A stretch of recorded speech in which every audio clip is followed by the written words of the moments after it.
राजकीय पक्षांकडून भीतीचं वातावरण निर्माण करण्याचा प्रयत्न, केंद्र सरकारच्या निर्देशांचं पालन करा, घाबरू नका, मोदींवरती विश्वास ठेवा, मुख्यमंत्री फडणवीसांचं जनतेला आवाहन.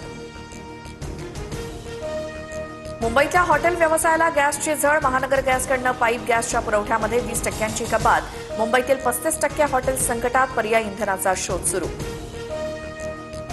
नवी मुंबईत आजही गॅस सिलेंडरसाठी नागरिकांच्या रांगा, सानपाडामध्ये सिलेंडर मिळवण्यासाठी 3 किलोमीटरची लांब रांग, गॅस एजन्सीसमोर पहाटेपासून नागरिक वेटिंगवर. मुंबईच्या कांदिवली पश्चिममध्ये आजही घरगुती गॅससाठी नागरिकांच्या रांगा, बुकिंगचा ओटीपी आल्यानंतरही ग्राहक रांगेतच, तर ठाण्याच्या मुरबाडमध्येही नागरिकांच्या लांब रांगा. नवी मुंबईतल्या जेएनपीए बंदरात 3000 कंटेनरचा खोळंबा, शिपिंग सेवा ठप्प झाल्यामुळे हजारो टन माल अडकला, नाशवंत पदार्थांचे 1000 कंटेनर धोक्यात, व्यापाऱ्यांची चिंता वाढली. पीएनजी असल्यास आता एलपीजी कनेक्शन रद्द होणार, केंद्रीय पेट्रोलियम मंत्रालयाचा मोठा निर्णय, पाईप गॅसधारकांना आता एलपीजी सिलेंडर मिळणार नाही, वितरणातील पारदर्शकता वाढवण्यासाठी सरकारचं मोठं पाऊल. गॅस तुटवडा आणि दरवाढीवरनं नागपुरात ठाकरेंची शिवसेना आक्रमक, संविधान चौकामध्ये सिलेंडरला हार घालून चूल पेटवत आंदोलन, सरकारविरोधात जोरदार घोषणाबाजी.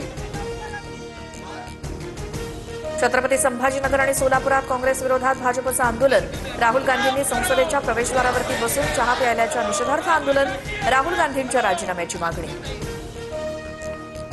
राज्यांच्या निवडणुकांसह बारामती आणि राहुरी पोटनिवडणुकीचं बिगुल वाजणार, केंद्रीय निवडणूक आयोगाची थोड्याच वेळात पत्रकार परिषद.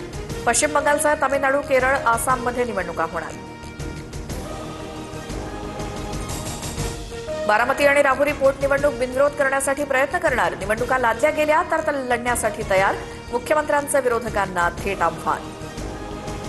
चंद्रपूर महापालिकेत स्थायी समितीच्या सभापतीपदासाठी चुरस, काँग्रेस विरुद्ध भाजप, ठाकरेंच्या सेनेत थेट सामना, समसमान संख्याबळामुळे सभापतीपदाचा पेच, ईश्वर शेट्टीनं फडणवीसांना डॉक्टर ऑफ सायन्स पदवी प्रदान, महात्मा फुले कृषी विद्यापीठाकडून मुख्यमंत्र्यांचा गौरव, कृषीमंत्री दत्तात्रय भरणेंची उपस्थिती.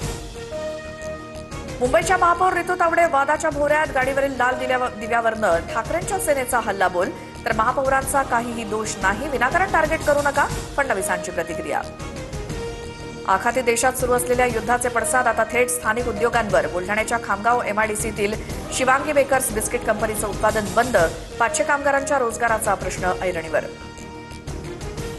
अत्याचाराच्या 18,000 शेतकऱ्यांच्या खात्यामध्ये पीएम किसानचा हप्ता जमा, सरकारकडून डिसेंबर ते मार्च कालावधीचा हप्ता वितरित, आतापर्यंत 39,300 कोटींचं वाटप.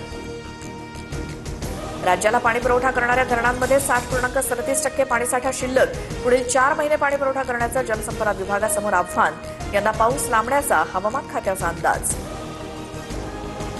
विश्वविजेत्या टीम इंडियासह कर्णधार सूर्यकुमार यादवचा आज बीसीसीआयकडून विशेष सत्कार. अलीकडच्या काळात आयसीसी जेतेपद पटकावणाऱ्या भारताच्या 5 संघांचा सन्मान होणार, तर राहुल द्रविड, रॉजर बिन्नेसह मिताली राजला जीवन गौरव पुरस्कार मिळणार.